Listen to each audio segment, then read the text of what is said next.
하나님 말씀은 요한계시록 1장 3절을 같이 읽겠습니다. 이 예언의 말씀들을 읽는 자와 듣는 자들과 그 가운데 기록한 것을 주목하는 자들은 복이 있나니 그 때가 가까움이라. 요한계시록 참 궁금한 이야기, 오늘은 7번째 시간입니다. 요한계시록 전체를 한 페이지로 보기란 제목으로 말씀을 나누겠습니다. 그러니까 오늘은 참 귀한 기회인 것 같아요. 그죠? 요한계시록을 읽는다, 본다고 하지만 1장부터 22장까지를 한꺼번에 볼 수 있는 기회는 사실 많지 않거든요. 오늘 하나님이 그렇게 우리에게 허락하셨다고 보고 즐거운 마음으로 저도 증거를 하겠습니다.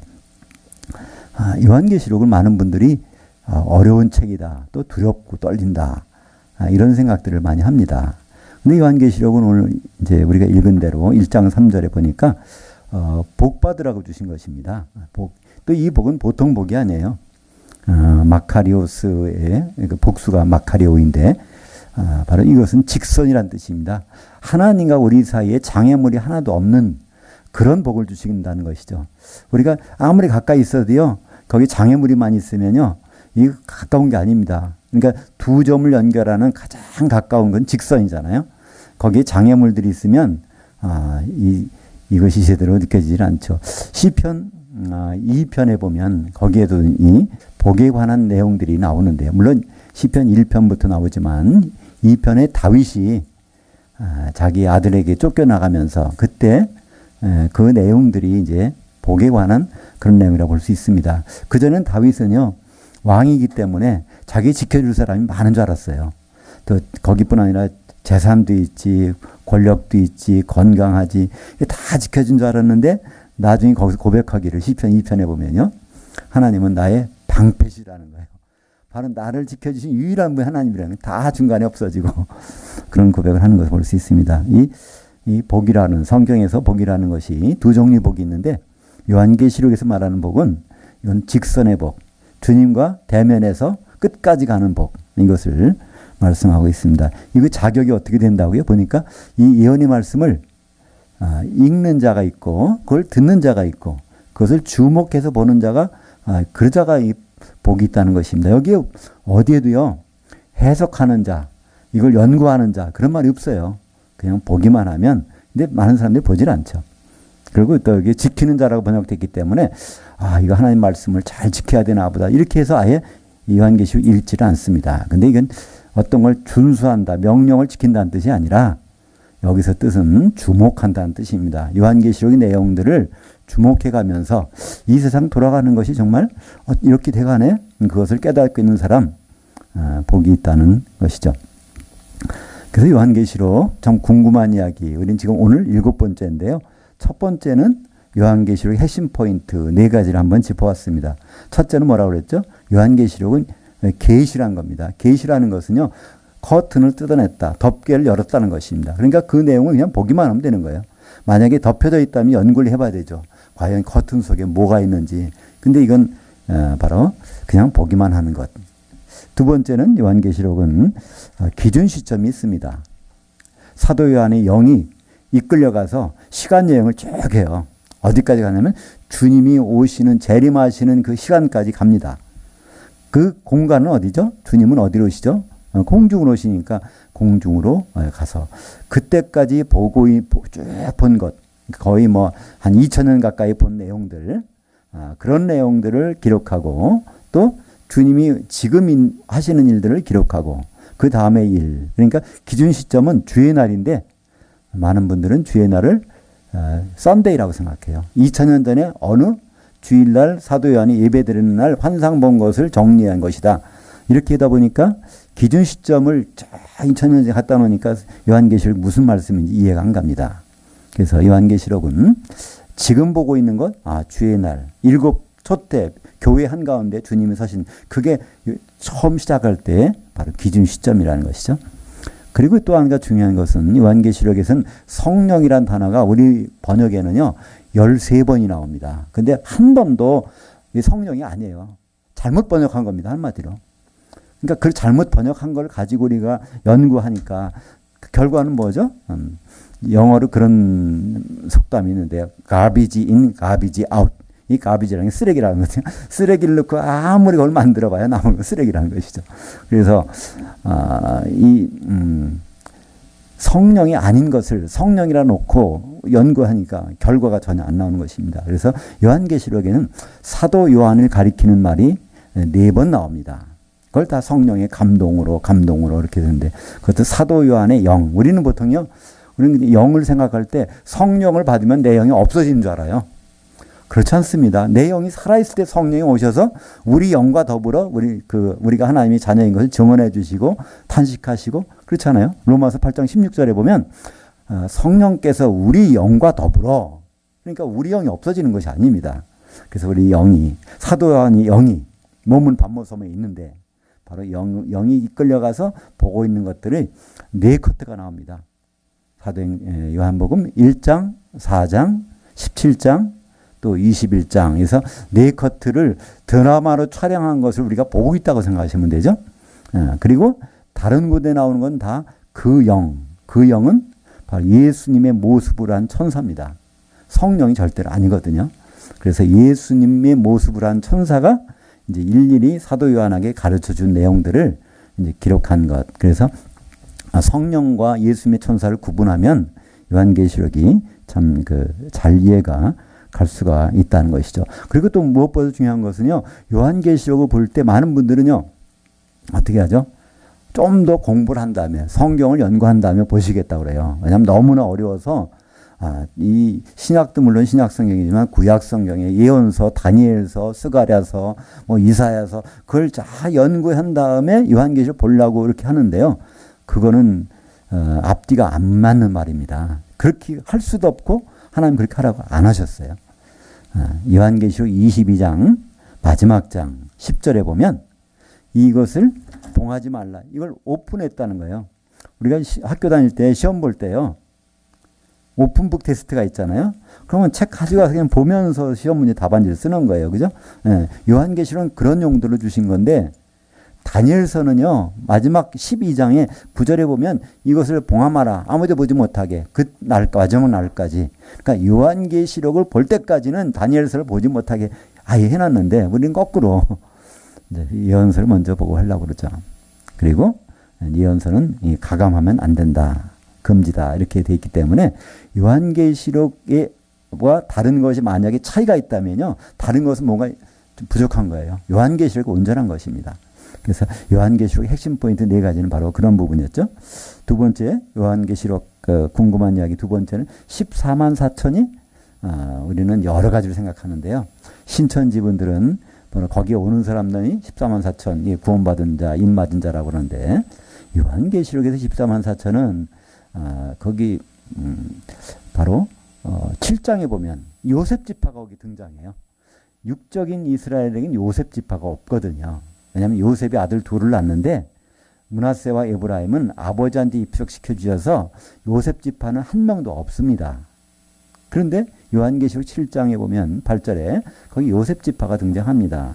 그렇다는 얘기는 바로 육적인 이스라엘이 아니라 영적인 이스라엘 성도들에 대한 얘기가 바로 요한계시록을 다루고 있다는 것을 볼 수 있습니다. 심지어 육적인 이스라엘은 뭐라고 그러죠? 사탄의 회당이라는 겁니다. 그래서 이제 14만 4천에 대해서 특별한 교회, 그 이제 빌라델피아 교회를 성경에서는 이제 14만 4천이라고 말씀하고 있죠. 그 다음에 세 번째 시간에는 뭘 했죠? 두 중이 누군가. 많은 사람들은 두 중인을 모세와 엘리야다 하는데 그건 말도 안 되는 말씀입니다. 요한계시록 11장 4절에 보면요, 두 중은 두 감람나무와 두 촛대라는 거예요. 요한계시록에서는요, 성도들을 감람류라고 합니다. 감람류와 포도주 내버려둬라. 감람류. 그럼 감람류를 생산하는 나무가 뭐죠? 감람나무잖아요. 그래서 이 두 중이는 두 감람나무요, 두 촛대들이라고 그랬습니다. 이 촛대는 요한계시록에서 교회라고 그랬습니다. 그러니까 이 두 증인은 두 교회를 나타낸다는 것은 요한계시록 분명한데, 사람들은 이걸 다 다른 말씀으로 해서 요한계시록 굉장히 어지럽히고 있습니다. 네 번째 시간에는 천년왕국에 대한 부분을 살펴봤습니다. 과연 천년왕국 때는 어떤 모습이 될까? 우리는 궁금하다고 하면서도 천년왕국 때 어디 계실 것 같아요? 우리가 잘 질문하면요, 잘 대답을 못하세요. 그때는 뭐죠?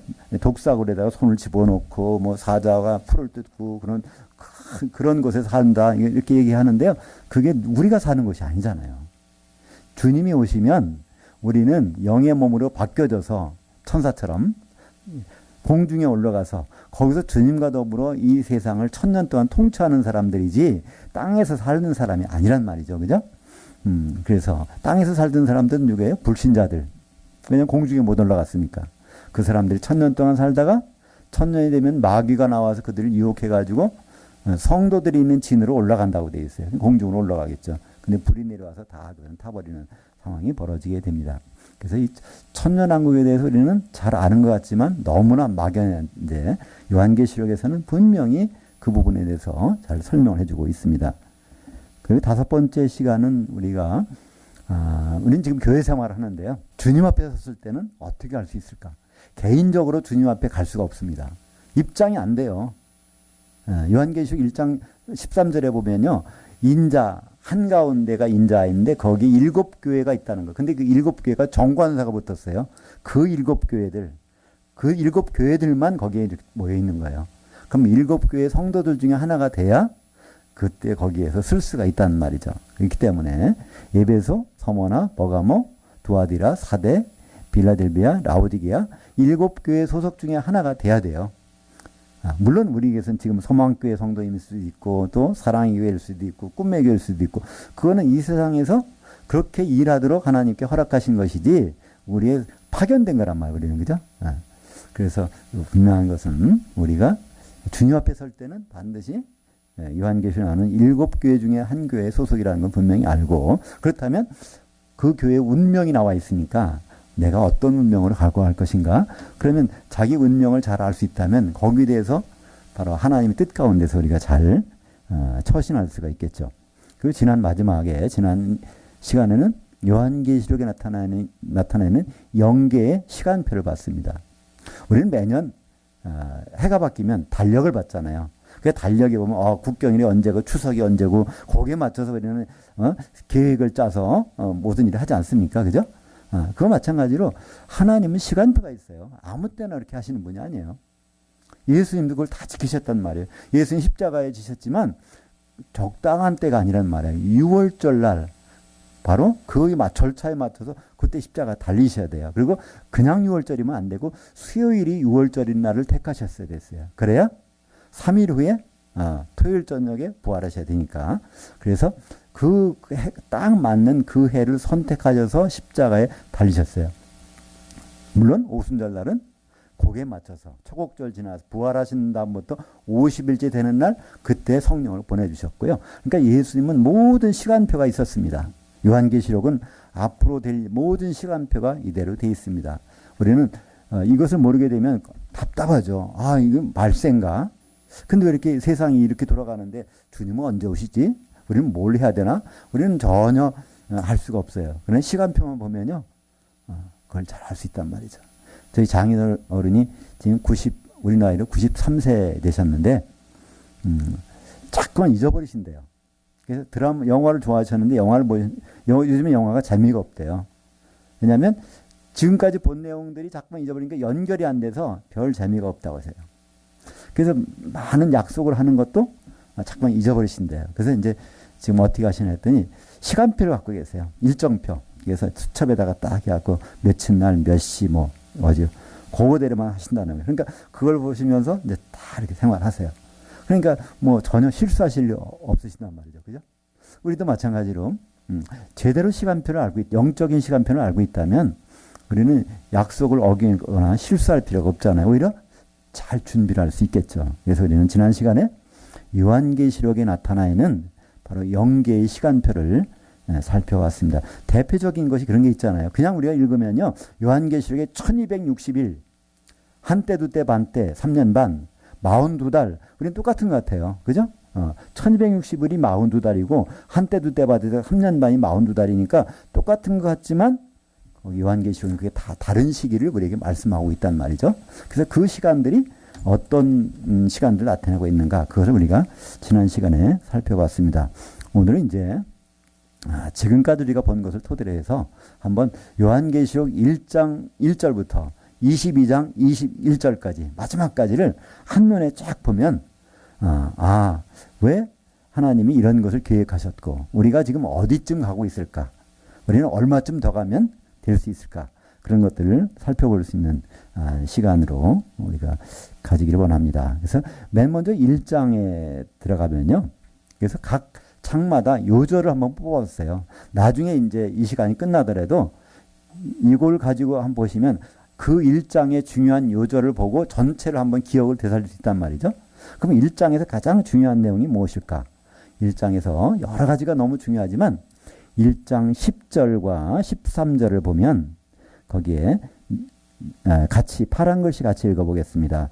내가 영으로 주의 날에 있었더니 13절 일곱 촛대들 한가운데 인자 같으니가 네가 본 것들과 지금 있는 일들과 장차 될 일을 기록하라. 19절 요 세 절 속에 뭐가 있냐면 사도 요한이 몸은 밤모섬이 있었어요. 근데 영혼으로 쭉 빠져나가서 우리가 꿈꾸듯이 몸은 침대에 있는데 영혼이 빠져나가잖아요. 그 미래로 가서 주님이 오시는 장면을 목격한 겁니다. 주님이 오시는 장면을 어떻게 목격하죠? 주님이 하늘에서 공중으로 내려오셨고 이제 성도들은 죽은 성도들은 부활해서 공중에 올라갔고 살아서 거기 같이 올라갔고 이런 이것이 일곱 촛대 한가운데 주님이 있다고 하니까 촛대가 교회니까 교회와 주님이 만나는 것. 그것은 바로 주님이 재림 때 만나지 다른 때는 만날 일이 없잖아요. 그래서 이 장면이 요한계시록에서 쫙 크로스됩니다. 그러면서 그때 사도 요한에게 말합니다. 내가 본 것과 오늘 주의 재림의 날까지 쭉 시간 여행을 하면서 본 것들 그거 기록하라는 것입니다. 그것이 바로 2장과 3장에 각 교회의 운명들이 기록된 거예요. 그죠? 그 다음에 지금 보고 있는 것과 지금 일곱 교회 한가운데 주님이 계셔서 재림하시는 장면에 벌어지는 그 내용들도 기록하고 그 다음에 그 이후에 벌어질 일 바로 그리스도의 심판대와 혼인잔치와 이제 천년왕국, 백보자 심판, 새하늘과 새 땅 이것들 같이 기록하라. 그러니까 요한계시록은요 크게 보면 세 가지입니다.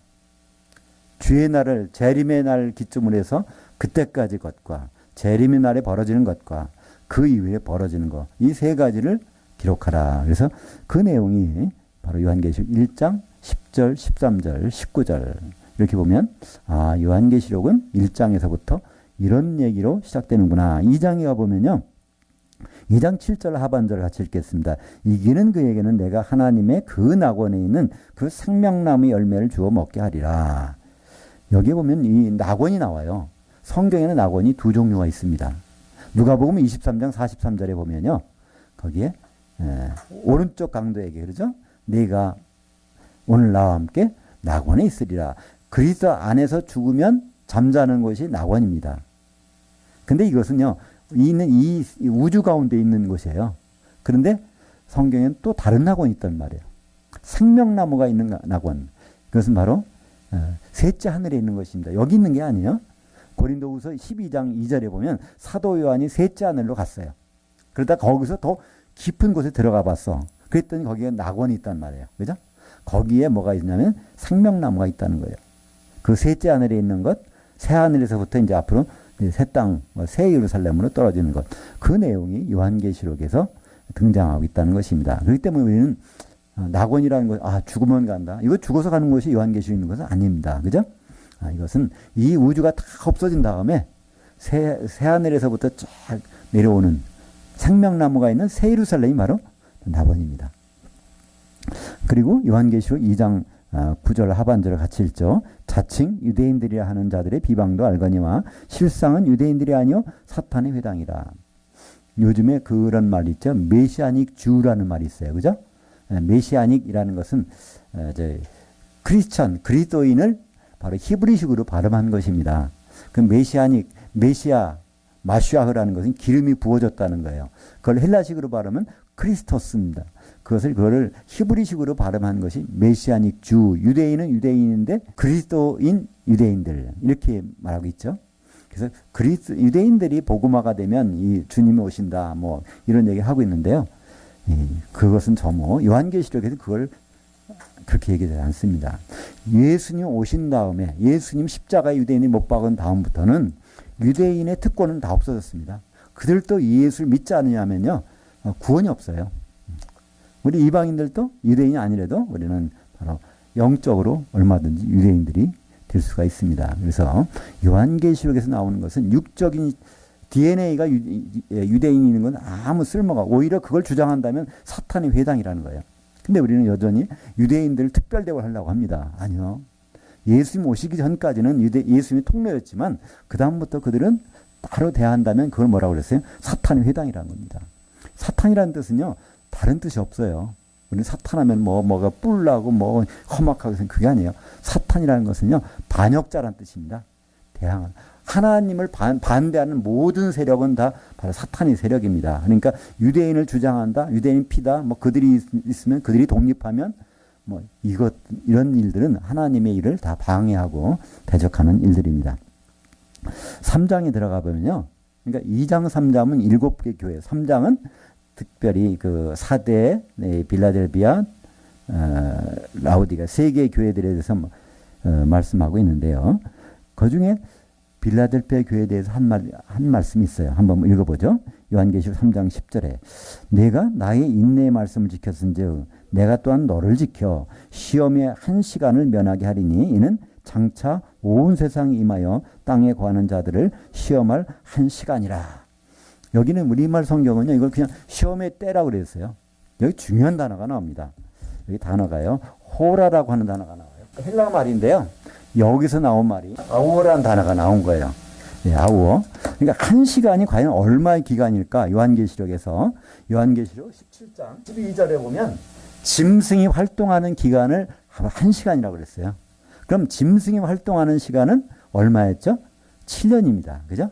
그래서 그 반 동안은 그 정체를 감추고 있다가 반이 지남에, 한 일회 중에 반이 지남에 바로 그들이 자기 정체를 드러내는 것. 그래서 짐승이 활동하는 시간이 1시간이라고 됐기 때문에 그건 7년입니다. 그래서 요한계시록에서 1시간은 7년이에요. 근데 이 빌라델피아 교회에 대해서는 7년의 시험을 면해준다는 겁니다. 그렇다면 7년 환란을 면해준다는 거예요. 우리는 성경에 7년 환란이 어디 있어? 그럽니다. 그죠? 성경에 7년 환란이 없다는 거예요. 근데 바로 이걸 보면 분명합니다. 이 빌라델피아 교회에 대해서 7년의 환란을 면해준다는 겁니다. 근데 실제적으로 이 14만 4천은 전 3년 반에는 인을 맞아서 시험을 면하게 하고 후 3년 반에 가면 14장에 보면 시온산에 올라갔기 때문에 후 3년 기었더니 시험을 면하죠. 그래서 7년의 기간에 시험을 면제받는 그것이 바로 이 빌라델피아 교회. 그 3장이 없다면 우리는 환란의 기간이 7년이 어디 있을까? 알 수가 없습니다. 그런데 이걸 보면 환란의 기간은 7년인데 이 빌라델피아 교회는 이렇게 하여 시험을 면하게 되는구나. 그러니까 이제 그것을 알 수 있습니다. 4장으로 들어가서 4장에 가면 이제 사도 요한 보고 뭐라고 그러죠? 이리로 올라오라 그래요. 지금 이제 공중까지 올라갔어요. 그죠? 사도 요한이 만약에 여기 있었다면 이거를 시간축이라고 하죠. 시간. 이거를 공간, 시간과 공간을 사도 요한이 처음에 어디 갔죠? 쭉 해서 공중에서 주님을 만났잖아요. 그죠? 시간적으로 가서. 근데 여기서 만나서 쭉 보고서 있는데 4장에 갔더니 이리로 올라오라 그래요. 어디요? 셋째 하늘. 왜 셋째 하늘일까요? 지금 여기가 태초에 하나님이 하늘들을 창조하셔서 보이는 하늘과 안 보이는 하늘을 창조하셨기 때문에 이 우주 공간은 다 하늘들이에요. 우주 공간을 벗어나는 곳에 누가 있죠? 예수님 올라가셨어요. 그러니까 여기로 올라오라고 하니까 거기 간 겁니다. 그러니까 여기만 딱 올라가면 여기는 시공간을 초월하는 거예요. 그래서 4장 이제 2절부터 올라가. 그 다음부터 17장 3절에 다시 다른 데로 가는데 그때까지는 거기 올라가서 앞으로 될 모든 것들을 다 이렇게 쭉 보여줍니다. 거기 뭐 인을 떼는 거, 뭐 7나팔, 7대접의 재앙, 뭐 다 그런 것들이 하나님의 계획을 전부 셋째 안에 올라가서 다 보는 거예요. 만약에 전쟁이 일어난다면 사령부, 본부에 가보면 작전 계획이 있을 거잖아요. 그죠?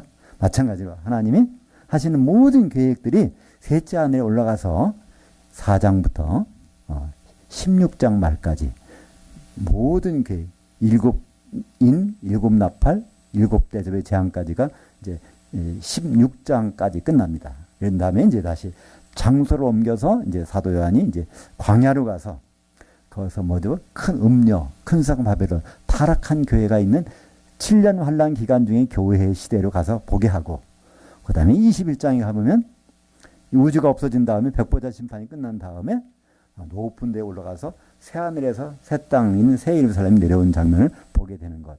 이제 그렇게 나눠지게 되는데 4장은 바로 거기서 한번 읽어보죠. 4장 1절 하반절에 이리로 올라오라. 2절 내가 영으로 있었더니 보라 하늘에 보좌를 베풀었고 그 보좌 위에 앉으신 이가 있는데, 이건 그러니까 장소를 옮긴 거예요. 그죠?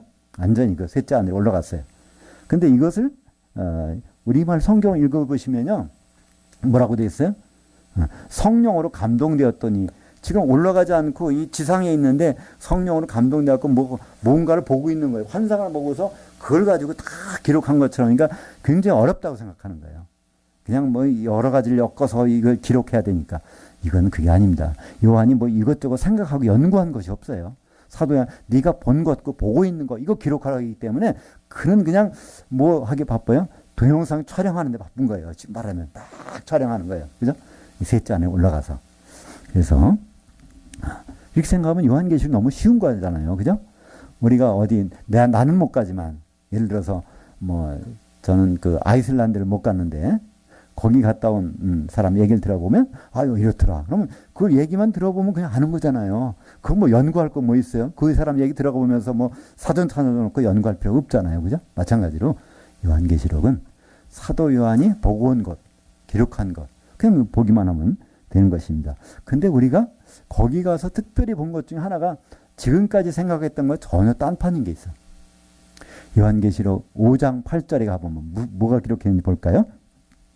네 생물들과 24장로들이 그 어린 양 앞에 엎드려 각각 검은과 향들이 가득한 금 대접들을 가졌으니 대접들은 성도들의 기도들이다.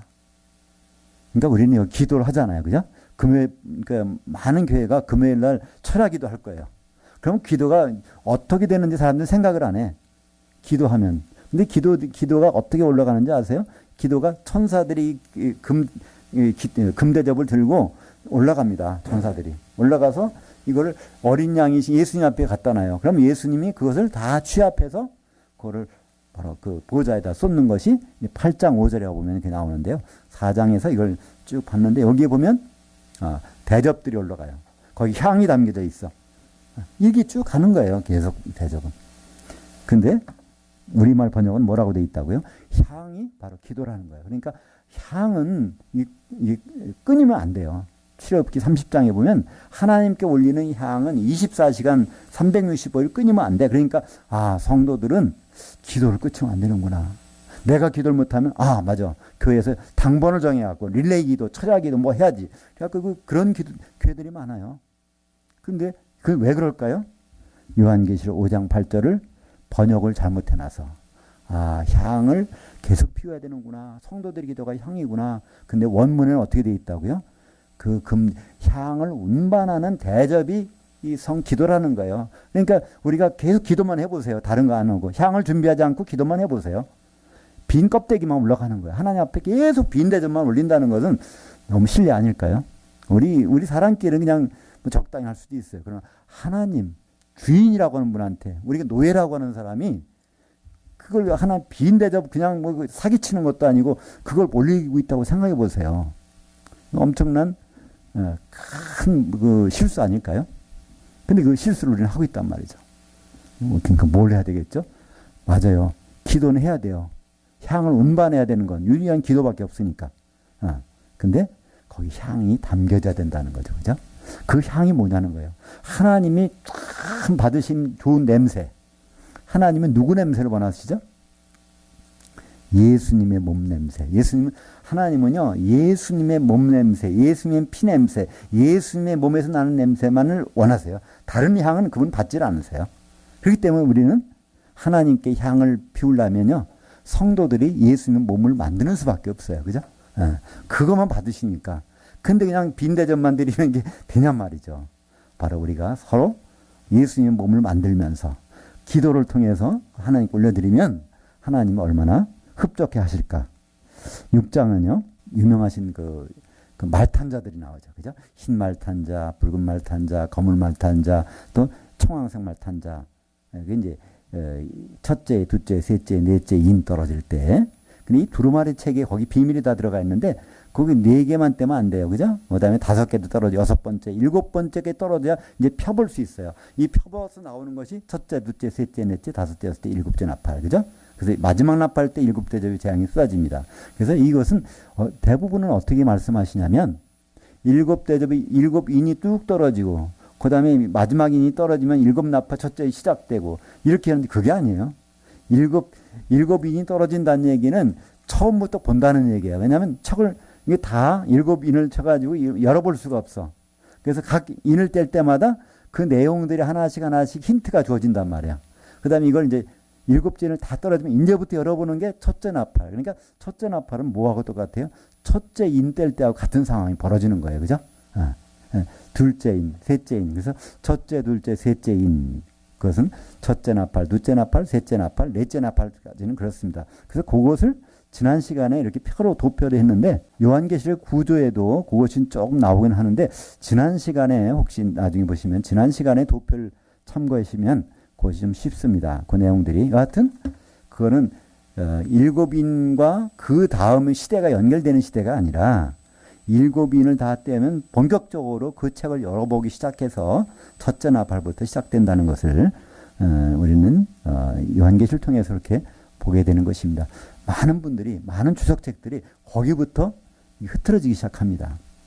7인을 떨어지면 시간적으로 첫째 나팔 때는 시간이라고 생각하기 때문에 이게 풀리지를 않는 거죠. 요한계시록 6장에 가면 무슨 문제가 생기죠? 흰말 탄 자가 누구냐? 그것을 대부분은 적그리스도라고 얘기합니다. 거기부터 너무나 이렇게 다른 길로 가게 돼요. 많은 대부분의 요한계시록 연구한 분들은 흰말 탄 자를 적그리스도다 이렇게 얘기를 합니다. 왜냐하면 19장에는 백마 탄 자, 그러니까 흰말 탄 자나 백마 탄 자나 원어로 하면 똑같아요.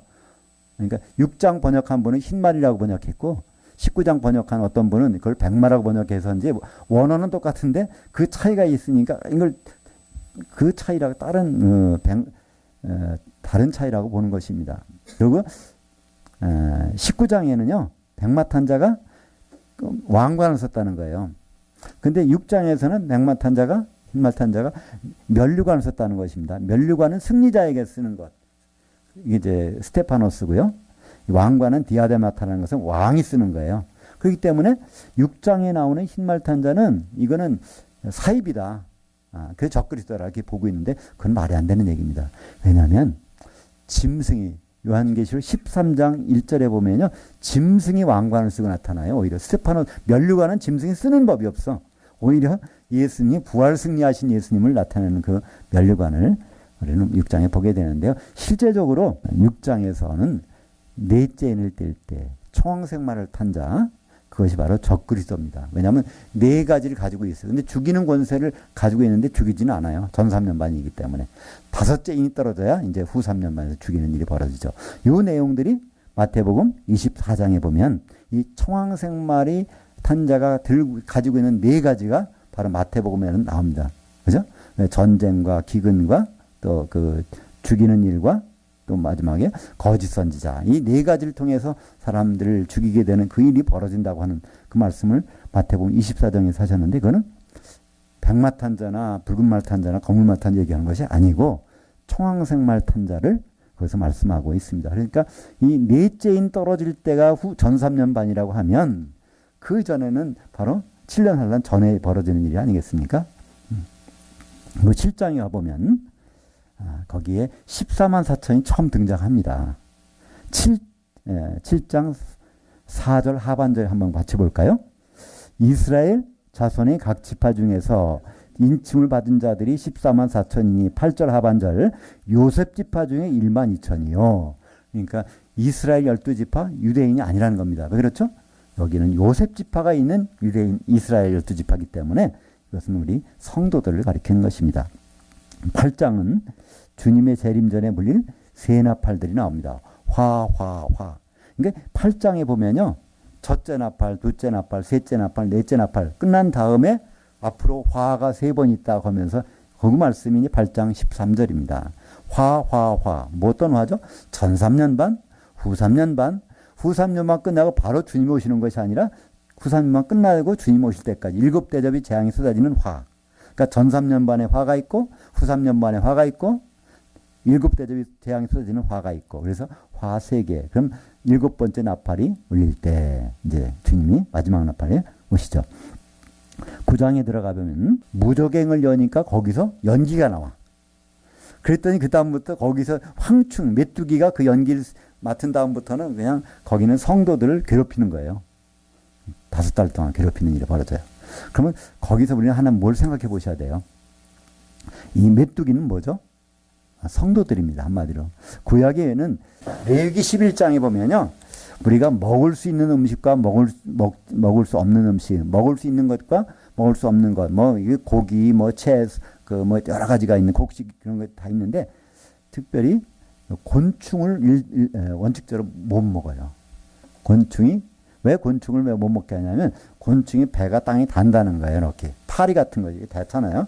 그래서 땅에 지저분한 데 닿기 때문에 이거는 거룩하지 않기 때문에 먹지 말라는 거예요. 그건 무슨 말일까? 우리가 그런 사람 되지 말라는 거예요. 근데 그 중에서 먹을 수 있는 게 있어요. 뒷다리가 있어가지고 언제든지 땅에서 하늘로 뛸 수 있는 것. 그건 먹으라는 거예요. 메뚜기는 먹어도 돼요. 거룩한 거예요. 바로 우리 성도들을 메뚜기로 설명하고 있는 것입니다. 구약의 모든 내용은요, 바로 그림자로 이렇게 설명해 주는 거예요. 황충이라는 거는 구약에서는 메뚜기라고 번역하고 신약에서는 그걸 황충이라고 번역했어요. 왜 황충일까요?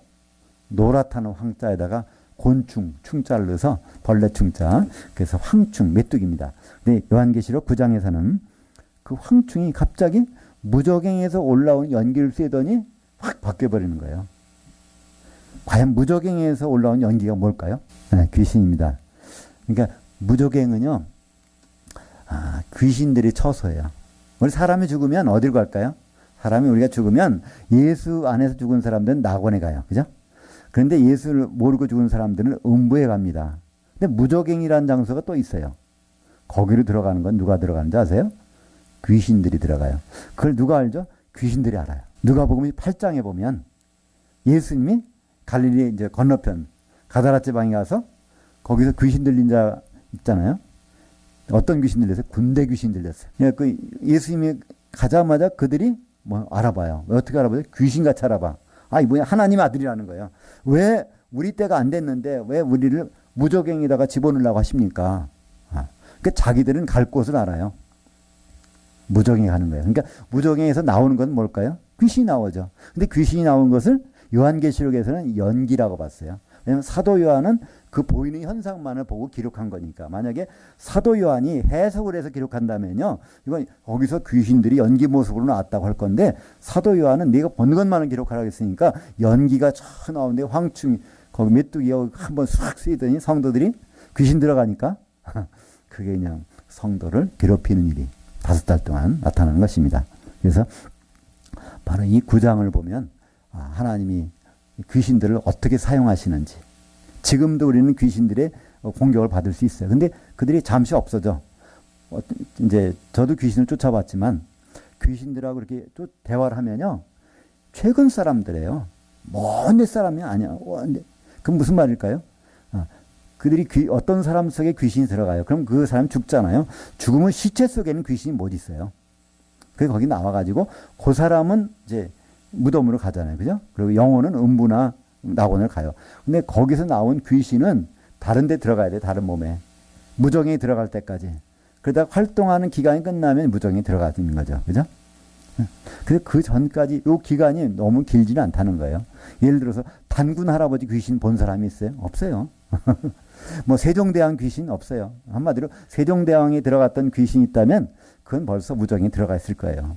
그래서 최근에 있던 그 친정어머니 귀신이나 그 친정어머니의 영이 들어온 것이 아니라 친정어머니 속에 들어가서 그를 괴롭히던 그 악한 귀신이 친정어머니가 돌아가시니까 그 몸에서 나와서 돌아다니면서 그 딸의 집에 들어갈까 누가 들어갈까 그렇게 돌아다니는 거란 말이에요. 그죠? 그래서 그게 오래되지 않단 말이에요. 귀신은 반드시 무저갱이 들어갑니다. 그랬다가 그들이 쓸 때가 있어요. 하나님은. 그것이 바로 이제 7년 환란 기간 동안에 그들을 무저갱에서 끌어올립니다. 그래서 전 3년 반에 괴롭히게 해요. 성도들이 귀신 들려가지고 괴롭히는 거예요. 그러니까 이 마귀는요, 그냥 우리를 공격하는 것이 아닙니다. 마귀는 어떻게 서로 싸우게 하더라. 그러니까 둘째인 떨어질 때 붉은 말 탄자가 나오는데 그 긴 칼 가졌어요. 이간시키는 거예요. 그래갖고 서로 싸우게 하는 거예요. 자기가 직접 공격 안 해요. 마귀는요, 인간 대 인간끼리 싸우게 만든단 말이에요. 그죠? 서로. 그렇게 하는 때 마지막에 누가 필요해요? 귀신들이 필요하니까 무적행에서 그들이 올라오는 장면이 이제 9장에 나옵니다. 그러고 나서 이제 9장 그 다음 절에 보면 42달 동안 이제 괴롭힘을 당하는 것이 나오고요. 10장에 들어가면 드디어 뭐가 등장합니까? 요한계시록 10장 1절 보죠. 내가 또 보니 힘센 다른 천사가 구름을 입고 하늘에서 내려오는데 이게 누굴까요? 아, 예수님. 그러니까 이 하늘이라는 건 어디죠? 셋째 하늘이에요. 그죠? 단수니까. 셋째 하늘에 내려온 분은 예수님밖에 없어요. 맞아. 근데 여기 보니까 구름을 타고 오신다 그러네요. 이 구름이 뭘까요? 네. 어떻게 천사죠? 마태복음 25장 31절에 보면, 바로 인자가 모든 천사와 함께, 모든 천사들을 셋째 하늘에 다 데리고 온다는 거예요. 근데 요한은 그것을 눈에 보이는 현상은 구름처럼 보이는 거예요. 이 천사들은 구름으로. 그러니까 요한은 어디다가 이 구름으로 기술한 겁니다. 귀신은 연기, 천사는 구름. 이렇게 눈에 보이는 대로 그 기록을 해놨으니까. 그래서 여기에 다른 힘센 천사. 왜 다른 힘센 천사라고 할까요? 보통 천사가 아니야. 그러니까 예수님을 표현을 이렇게 한 것입니다. 11장에 가보면 거기 두 중이 나오고 이제 셋째화 일곱 나팔이 벌어지는데, 두 중이는 두 촛대다. 그러니까 요한계시록을 간단히 보면요, 두 부분으로 되어 있어요. 비밀리에 이거를 요한에게 계시해 주신 것이 있고, 그 다음에 요한에게 뭐라고 그러죠? 너희 작은 두루마리 책을 먹어라. 그런 다음에 이제는 모든 민족에게 이것을 예언해야 된다. 그런 거예요. 공개적으로 예언한 장면이 그것이 마지막 일곱 나팔이 울리고 나서 퍼지는 거죠. 그래서 10장까지는 비밀리에 해주신 거, 11장부터는 이제 공개적으로 누구에게나 이렇게 나타나도록 하신 말씀이 나오게 됩니다. 그래서 여기 주의 재림이 그래서 10장이 나오는 거예요. 결론이 10장이 나오면 일단은, 그죠? 결론이 10장이 나와서, 그 다음에 11장부터는 이제 마지막 나팔이 울려 퍼지면서 12장부터 쭉 세세하게 강론에 들어가죠. 12장에 보면 거기에 처음으로 12장 12절 볼까요? 그러므로 하늘들과 그 가운데 장막 치는 자들은 즐거워하라. 그러나 땅과 바다는 화했을진저 이 마귀가 자기 때가 얼마 남지 않은 줄 알므로 크게 분내어 너에게 내려갔음이라 하더라. 그러니까 요한계시록에서 하늘들이 유일하게 나오는 곳이에요. 창세기 1장 1절에서 하늘들이 나오잖아요. 하늘들. 요한계시록에서 하늘들이 나와요. 12장 12절. 이거 뭐 잊어버리실 수도 없어요. 왜냐면 12, 12니까. 12, 12. 예, 하늘들에 올라가서 장막 치는 자들이 있다는 거예요. 그런 즐거운 일이 벌어진다는 겁니다. 이건 뭐죠? 주님이 오시면 우리는 이제 여기서 텐트를 다 걷어가지고 거기에 올라가는 거예요. 그때 여기 남아있는 땅과 바다에 남아있는 사람들. 이건 이제 문제가 생긴다는 거예요. 그죠? 13장에 보면 거기에 바다에서 올라오는 짐승, 땅에서 올라오는 짐승이 나옵니다. 그리고 666표가 나옵니다. 이 바다에서 올라온다는 건 뭘까요? 이 세상의 우두머리가 된다는 거예요. 그죠? 세상을 통치자. 이 사람은 예수 믿는 사람이 아니에요. 세상의 통치자. 어떤 사람은 푸틴이다. 어떤 사람은 뭐 터키의 에르도안이다. 뭐 트럼프다. 이렇게 하는데 그 정도가 아니에요. 세상을 완전히 통치할 수 있는 사람이 나타나게 돼요. 그래서 바다에서 올라오는 짐승이라고 그러고요. 근데 또 땅에서 올라오는 짐승이 있어요. 요한계시록에서 땅은 어디죠? 교회입니다. 그러니까 교회 지도자 중에서 으뜸인 사람이 바로 그 적그리스도의 편에 붙어가지고 이제 논란을 해요. 불이 떨어지게 하고요. 뭐 죽은 것도 살리게 하고요. 그러니까 우상을 만들었는데 말도 하게 해요. 그러니까 이게 종교 지도자 보통 총회 연합회 회장 목사님 그 정도가 아니에요. 이건 아주 우두머리 중에 우두머리. 교회에서 최고로 권위 있는 자가 이제 거기 붙어가지고 하는 그것이 바로 땅에서 올라오는 짐승. 그래서 666표를 주게 하는데 거기 보면요. 우리는 666표, 베리칩이다, 마코드다 하는데요. 그거 다 아니에요. 왜 그렇죠? 그거는 666표는요. 짐승에게 경배하고 받는 거예요. 짐승이 아직 등장도 안 했는데 그게 뭐 바코드가 베르치 뭐 그런 게 다 그일 수가 없거든요. 그리고 그 13장에 보면요, 그건 사람의 수라고 그랬어요. 어떤 사람이 이름을 써놓고 이름을 쫙 계산해 보면 그것을 바로 그 사람이 등장한다는 거예요. 그래서 대부분은 그걸 누구라고 그러죠? 네로 황제라고 그래요. 근데 나중에 보시면 이거는 이 짐승을 바다에서 올라온 짐승인데 11장 7절에 보면요, 무저갱에서 올라왔다고 그래요. 그리고 17장 8절에서도 무저갱에서 올라왔다는 거예요. 아니, 그러면 이거 어떻게 될까요? 바다에서 올라온 사람이야. 통치자야. 전 세계를 통치하는 사람이야. 근데 또 무저갱에서 올라왔다는 거예요. 그럼 뭘까요? 귀신이 붙었다는 얘기죠. 그죠? 그죠? 그러니까 이제 세상의 통치자에게 자기 뜻을 하는 것이 아니라 귀신, 그러니까 거기 들어갔던, 그게 막 예를 들어서 네로 속에 들어갔던 귀신이 거기 들어가 있다가 다시 거기 들어왔던지, 그죠? 네로는 또 다른 귀신, 네로도 그 처음이겠어요? 먼저 누가 있겠지? 그죠? 그 속에 들어갔던. 그래서 이 네로라는 걸 나중에 이제 다음 시간에 우리는 이제 666에 대해서 이제 깊이 살펴볼 텐데, 네로라는 이름을, 이거를, 이제 숫자로 따지면 그거를 게마트리아라고 해요.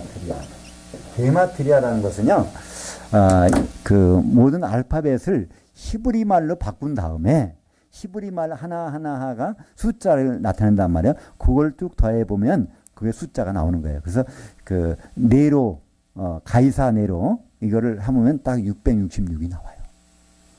또 그렇게 나오는 것들이 많이 있어요. 근데 그것뿐 아니라 쭉 올라가서 니무롯, 구스의 아들 니무롯 있죠? 바벨론 그 통치. 그 사람 이름도 쭉 하면 그게 666이 나와요. 그러니까 아마 우리는 쉽게 생각할 수 있어요. 사탄이 거기 대적하는 그 속에 귀신을 화성해서 예를 들어서 니무롯 속에 들어가서 활동하다가 그게 빠져나온, 니무롯이 죽으니까 빠져나왔다가 네로 속에 들어갔다가 빠져나왔다가 마지막 때는 아예 무저갱이 있다가 나와서 이제 바다에서 올라오는 그 사람, 짐승, 거기에 붙어가지고 이제 마지막 활동하다가 이제 끝나는 그것이 아닐까. 우리는 분명히 그래서 그게 중요해요. 무저갱이라는 것을 아는 것이 중요해요.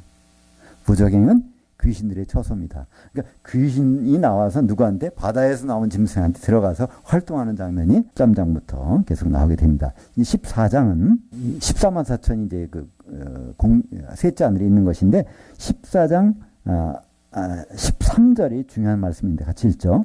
지금 이후로 주 안에서 죽는 자들은 복이 있도다 하시매 그 영이 이르시되 그러하다 그들이 수고를 그치고 중간에 쉬리니 이는 그들이 행한 일들이 따름이라 하시더라. 여기 보면 참 신기한 게 있어요. 많은 사람들은 죽는 게 아주 이게 저주를 알아. 죽는 게 슬픈 일을 알아요. 근데 여기 뭐라고 되어 있어요? 주 안에서 죽는 자들은 복이 있다네요. 이 복이 바로 예수님과 대면해서 끝까지 가는 복이에요. 그 마카리오스라는 복이에요. 그러면서 이제 죽는 것은 수고를 그치고 우리말은 그냥 쉰다고 그랬어요. 이 쉬는 것이 하프타임이라는 단어입니다. 하프타임. 하프타임이 있다는 얘기는 앞으로 뭐가 있다는 얘기예요? 후반전이 있다는 얘기입니다. 우리는 우리 인생을요, 그냥 이 세상 사는 걸 인생이라고 그래요. 나 이게 반은 살았으니까. 아니요. 나 이거 앞으로 30년도 안 남은 것 같아. 20년, 10년밖에 안 남은 것 같아. 그래서 마지막 초조해요. 마지막 점점 시간이 갈수록 내 건강도 나빠지고, 뭐 재정적인 면도 좀 흔들리고, 뭐 하면 점점. 인생이 이러다 끝나는 거 아니야? 너무나 허무하다. 근데 성경에서 그게 아니라니까요. 인생의 전반전은요, 예수님, 그러니까 인생의 전반전은 우리가 꼴깍하고 죽을 때까지가 전반전이에요. 죽은 다음부터 부활할 때, 예수님 오실 때까지가 중간에 쉬는 거. 이게 하프타임이에요. 그 다음에 예수님 오신 다음부터 그때 부활해서 그때부터 시간이 바로 이게 후반전이라는 것입니다. 이게 바로 요한계시록에서 아주 중요한 단어인데, 하프타임이라는 단어인데, 그걸 성경에서 아나파우오라고 합니다. 아나라는 것은 중간이고요. 파우오는 쉬는 거예요. 중간에 쉬는 거. 근데 거기다 중간에 쉰다는 단어를 번역을 안 했어요. 그러니까 너무나 우리 인생이 스케줄이 뭔지를 몰라요. 이것만 제대로 번역했으면 이 세상 살고 있는 것, 7, 80년, 100년까지 사는 것은 전반전이고, 근데 죽은 순간에서 주님 만날 때까지가 하프타임이고 그 다음에 부활에서부터가 이게 후반전이라는 것이 너무나 명백하게 요한계시록에서 제시해주고 있는데 이것이 너무나 희미하니까 예수님 우리가 언제 만나지 우리 구원이 어떻게 이루어지지 이것만 왔다 갔다 생각하는데 이게 경계선이 안 나와요. 그러니까 어디가 있는지 우리는 우리 자신을 알 수가 없는 것이죠. 때문에 이것을 우리가 분명히 안다면 우리에게 남아있는 엄청난 후반전, 그 후반전을 지옥에서 보낼 것이냐 천년왕국에서 보낼 것이냐 그 후반전을 불못에서 보낼 것이냐 그렇다면 새 예루살렘에 보낼 것이냐 이것을 결정하는 것은요 전반전에서 결정되거든요. 하프타임은 결정이 안 돼요. 전반전에 결정된단 말이에요. 우리 숨이 끊어지는 순간까지 그때까지 후반전을 마련해 놓고 죽어야 돼요. 그거를 마련 안 하면 가는 곳이 뻔해요. 주님 만나서 기름 없어가지고 천년 동안 지옥에 가 있거나 더 나쁘면 불못에 떨어지거나 이것이 우리가 죽기 전에 결정된다니까요.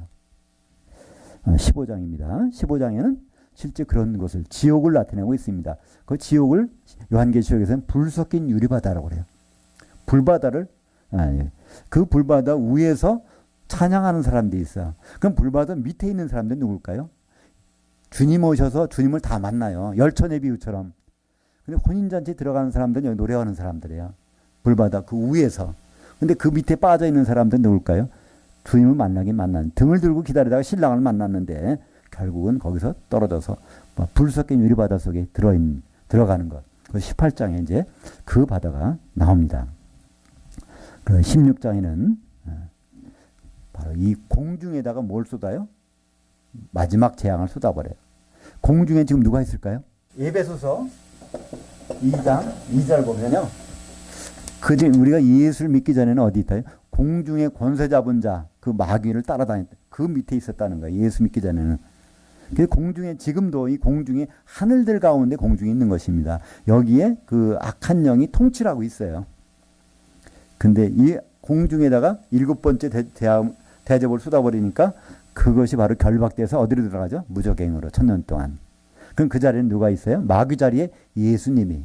그리고 그 마귀가 귀신들과 통치하던 곳에 귀신들 자리에는 성도들이 영의 몸을 입고 그것이 어디 벌어져요?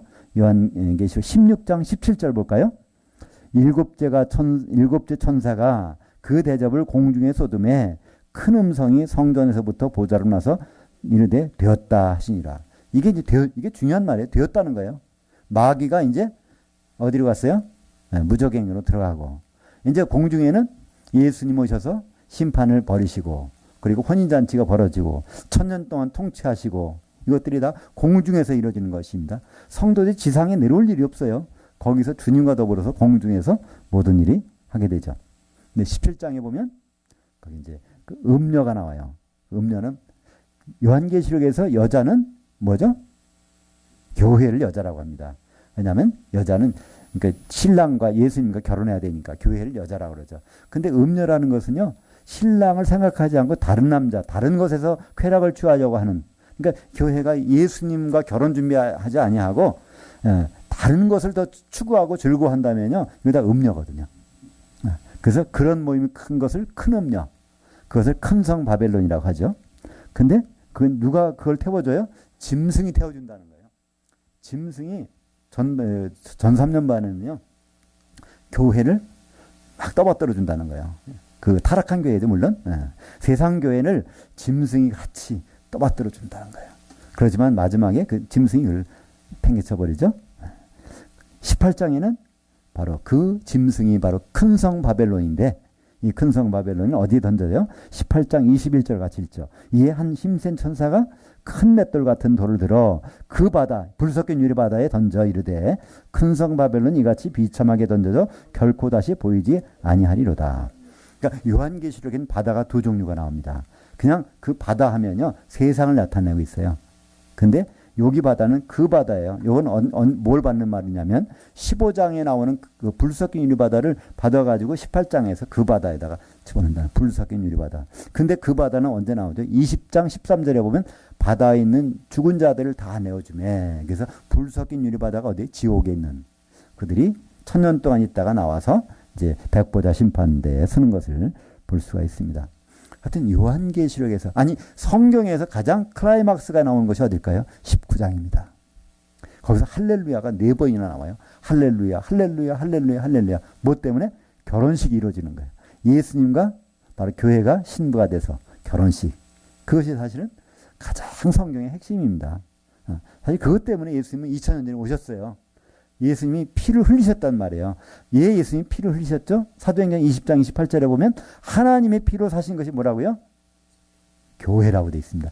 그러니까 하나님이 예수님이 피를 흘리시게 한 것은 우리 죄를 구원하는 거는요. 아주 일부분이에요. 왜 그걸 우리 죄를 구원해 주셨을까요? 우리를 가지고 교회를 만들어서 그분과 결혼시키시려고. 근데 우리는 그냥 나 구원받았다. 그 은혜 감격하고 그거로 끝난다면요. 이건 참 하나님 배은망덕하는 거예요. 그죠? 바로 우리는 거기까지 가야 됩니다. 아담을 깊이 잠들게 해서 갈비뼈를 뽑았어요. 그리고 끝났다면 아담이 얼마나 실망했겠어요. 근데 그걸 가지고 그 아내를 만들어 와요. 그러니까 아담이 뭐라 그러죠? 내 살 중에 살이여 내 뼈 중에 뼈다 그러잖아요. 그죠? 바로 우리는 예수님이 우리를 그렇게 보고 싶어 하신단 말이에요. 우리가 그분의 피로서 그분의 아내가 되어 갈 때, 올 때 예수님은 얼마나 기뻐하시겠어요. 근데 우리는 좀 딴 생각만 하잖아요. 아, 예수님이 죽어서 천국 간다. 이게 말도 안 되는 얘기잖아요. 왜냐하면 예수님 오시겠다 그러는데 우리는 어디 가겠다 그래요. 그 길이 엇갈려서 만나겠어요? 그 전혀 만날 일이 없습니다. 왜냐하면 죽어서 천국 간다는 거예요. 예수님 오시겠다 그러고 기다리라 그러고 공중에서 만나자 그러는데 공중에 올라갈 생각은 안 하고 다른 데 가겠다고 하면 어떻게 예수님 만날 수 있겠습니까? 우리 복음이 너무나 이상한 복음이 전해지는 거예요. 그러니까 전도도 중요하지만 성경에는 성도들에게 전도하는 말이 없어요. 한 번도 없어요. 왜 그럴까요? 전도라는 것은 중요한 일이에요. 도를 알아야 전하죠. 예수 믿으면 천국 갑니다. 그건 거꾸로 전하는 거예요. 잘못 가는데 천국에 다 가 있다고 해보세요. 예수님 공중에서 만나려고 그러는데 어디 가버렸지? 다 천국 갔대요. 그러면 도대체 이거는 전도가 아니라 이거는 저주를 버퍼 예수님 못 만나게 하는 거니까. 그렇잖아요. 너무 제가 과격하게 말씀드렸나요? 근데 그건 사실이거든요. 예수님은 공중에서 만나자고 했는데 우리는 자꾸만 천국 간다고 그러니까. 또 예수님은 천국을 가라지가 있는 곳, 마귀가 있는 곳, 거기서 추수 때까지 있으라고 하는 것이 천국인데 우리는 자꾸만 다른 곳에 가려고 한단 말이죠. 그래서 20장에 보면 천년왕국이 벌어지고 그 다음에 이제 백보자 심판이 열립니다. 그래서 그 지구상에 태어났던 모든 사람이 나와요. 바다에서 나온 사람 누굴까요? 예수 믿어서 신랑을 만나러 공중까지 올라갔다가 혼인잔치 못 들어간 사람들이 불섞인 윤리바다에서 1000년 동안 있다가 거기서 이제 1000년이 지나면서 나오는 거예요. 심판받으러. 그리고 사망 가운데 이것은 바로 구약시대 때 사람들. 믿음 안에서 죽었던 사람들. 사망에 죽음에서 나오는 거죠. 음부라는 것은 불신자들. 그러니까 예수를 잘 믿었건 못 믿었건 모든 사람들이 거기 다 나와서 심판받는 것을 백보자 심판이라고 합니다. 거기서 갈리는 것이 불못이냐 아니냐가 갈라지는 것이죠. 그래서 여기에 심판 후에 21장에 보면 어린 양의 신부의 모습이 나와요. 그것이 새 예루살렘으로 나오고 하나님의 장막으로 나오고 그리고 22장에는 바로 생명나무로도 나옵니다. 그래서 22장에 가보면 22장 10절 보죠. 이 두루마리 예언의 말씀들을 인봉하지 말라. 때가 가까우니라. 그러니까 요한계시록은 이걸 열어주라는 거예요. 근데 누가 보기 다둬요? 되게 목사님들이 다둬놔요. 아, 이건 주의둥들이 보는 거라고 다둬놓는단 말이에요. 아니에요. 이건 그렇게 하면 이게 잘못된 거예요. 이걸 열어놓으라고 그랬는데 어떻게 목사님이 이걸 닫을 수가 있어요? 아니에요. 이거 다 그러니까 이렇게 하나님이 열어주신 것을 어렵겠어요? 다 보라고 열어주신 것이죠. 18장 하반절부터 19장 아주 중요한 말씀인데 같이 읽죠. 만일 누구든지 이것들 외에 더하면 하나님이 이 두루마리에 기록된 재앙들을 그에게 더하실 것이요. 만일 누구든지 이 두루마리 예언의 말씀들에서 제하여 버리면 하나님이 이 두루마리에 기록된 생명나무와 및 거룩한 성의 참여함을 제하여 버리시리라. 이게 너무나 무섭잖아요. 요한계시록에 있는 말씀에다 뭘 더하면요. 뭐가 되죠? 재앙이. 가장 큰 재앙은 뭐죠? 불 섞인 유리바다에 1000년 동안 있다가 불못에 던져지는 거예요. 그죠? 그렇게 된다는 거예요. 요한계시록에다가 뭘 더하면. 근데 요한계시록에서 뭘 빼버리면 생명나무 그리고 새 예루살렘에 못 들어간다는 거예요. 그 새 예루살렘 바깥은 뭐죠? 불못. 어쨌거나 요한계시록에 있는 내용을 더하거나 빼면 불 못 들어가는 거예요. 세 세트로. 근데 너무나 사람들은 우습게 생각해요. 그러니까 요한계시록 읽어야 됩니다. 요한계시록을 모르면요, 자기도 모르게 뭘 더 할 수 있어요. 요한계시록을 모르면요, 자기도 모르게 뭘 뺄 수 있어요. 자기도 모르게. 왜냐하면 그게 뭔지를 모르니까. 그죠? 그렇잖아요. 어떤 사람에게 가서 어디 가갖고 물 1리터만 갖고 와라. 그러면요, 만약에 1리터 되는 그릇이 없다면, 그 재는 게 없다면 가서 1리터를 더 가져올 수도 있고 1리터를 못 가져올 수도 있어요. 그게 없다면. 그게 마찬가지잖아요.